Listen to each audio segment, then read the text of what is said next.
આગળ વાત કરીએ માઉન્ટ આબુમાં ફરી એકવાર રીંછ દેખાયા। અહીં રીંછના મસ્તીભર્યા દ્રશ્યો કેમેરામાં કેદ થયા છે।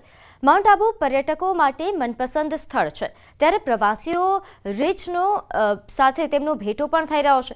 માઉન્ટ આબુના જાહેર માર્ગ પર માદા રીંછ અને બાળ રીંછ જોવા મળ્યો।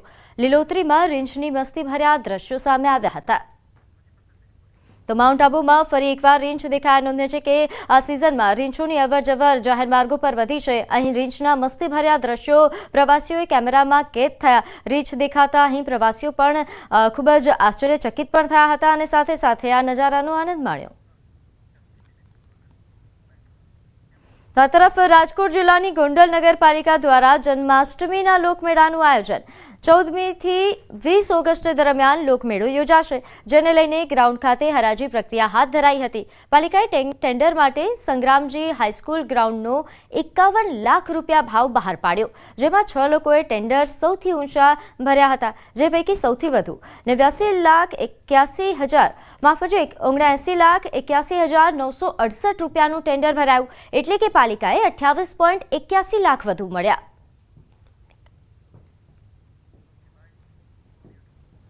દર વર્ષની જેમ ગોંડલ નગરપાલિકા દ્વારા આ વર્ષે પણ જન્માષ્ટમી લોકમેળાનું આયોજન કરવામાં આવેલ છે, જે આપણી સંગ્રામજી હાઈસ્કૂલના ગ્રાઉન્ડમાં 14/8 થી 20/8 7 દિવસ સુધી યોજાશે।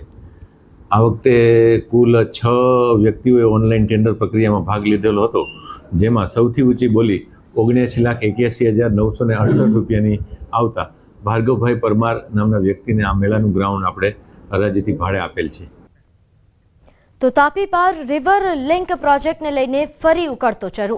કોંગ્રેસના ધારાસભ્ય અનંત પટેલ ફરી લડી લેવાના મૂડમાં છે। લોકસભાના મોન્સૂન સત્રમાં ડીપીઆર મુકાતા આદિવાસી સમાજ ફરી આકરા પાણીએ। આદિવાસી સમાજે ફરી ઉગ્ર આંદોલનની ચીમકી ઉચ્ચારી। દક્ષિણ ગુજરાતમાં આદિવાસી સમાજ ફરી એકવાર આંદોલન કરશે। વલસાડ જિલ્લાના ધરમપુરથી આંદોલનની શરૂઆત કરાશે। 2022માં તાપી પાર રિવર લિંકને લઈને આદિવાસી સમાજે ધારાસભ્ય અનંત પટેલની આગેવાનીમાં વિરોધ નોંધાવ્યો હતો। આદિવાસી સમાજના વિરોધને જોતા મુખ્યમંત્રી ભૂપેન્દ્ર પટેલે 2022માં પ્રોજેક્ટ રદ કરવાની જાહેરાત કરી હતી। અમારી એક જ માંગણી રહેશે કે શ્વેતપત્ર આપો। આ વિસ્તારમાં જો ડુબાણમાં આવશે અને આટલા બધા ડેમો બનશે, લગભગ 6 જિલ્લાને અસર થશે, 1 લાખ કરતા વધારે લોકોને અસર થશે, 50,000 કરતા વધારે આદિવાસી પરિવારોને અસર થશે, જંગલને અસર થશે। તો આદિવાસી સમાજ ફરી લડી લેવાના મૂડમાં છે। નોંધે છે કે મુખ્યમંત્રી ભૂપેન્દ્ર પટેલ દ્વારા 2022માં પ્રોજેક્ટ રદ કરવાની જાહેરાત કરવામાં આવી હતી, તેમ છતાં હાલ આ મામલો ચર્ચામાં છે। ધરમપુરથી ઉગ્ર આંદોલનની ચીમકી ઉચ્ચારવામાં આવી રહી છે કે હજુ ઉગ્ર આંદોલન કરવામાં આવશે। તો હવે વાત અમદાવાદની। અમદાવાદના જમાલપુરમાં આવેલી જ્ઞાનોદય હિન્દી સ્કૂલની માન્યતા રદ કરવાના રિપોર્ટ બાદ કોઈ કાર્યવાહી કરાઈ નથી।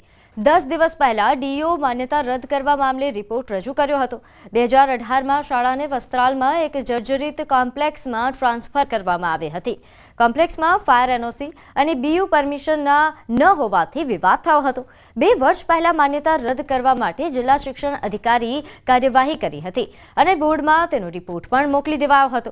સ્કૂલ સંચાલકનું કહેવું છે કે જમાલપુરની શાળા જર્જરિત હોવાથી વસ્ત્રાલ ખસેડાઈ હતી, તો વિદ્યાર્થીઓ માટે ટ્રાન્સપોર્ટની પણ વ્યવસ્થા કરાઈ છે। ડીઓનું કહેવું છે કે 2 વર્ષ માટે ખસેડવાની પરમિશન હતી, હવે મુદત પૂરી થતા મૂળ જગ્યા પરત ન ફરતા કાર્યવાહી થશે। जब से यहाँ आई है पूरे विस्तार में अच्छा परफॉर्मेंस है, बच्चों का परफॉर्मेंस है।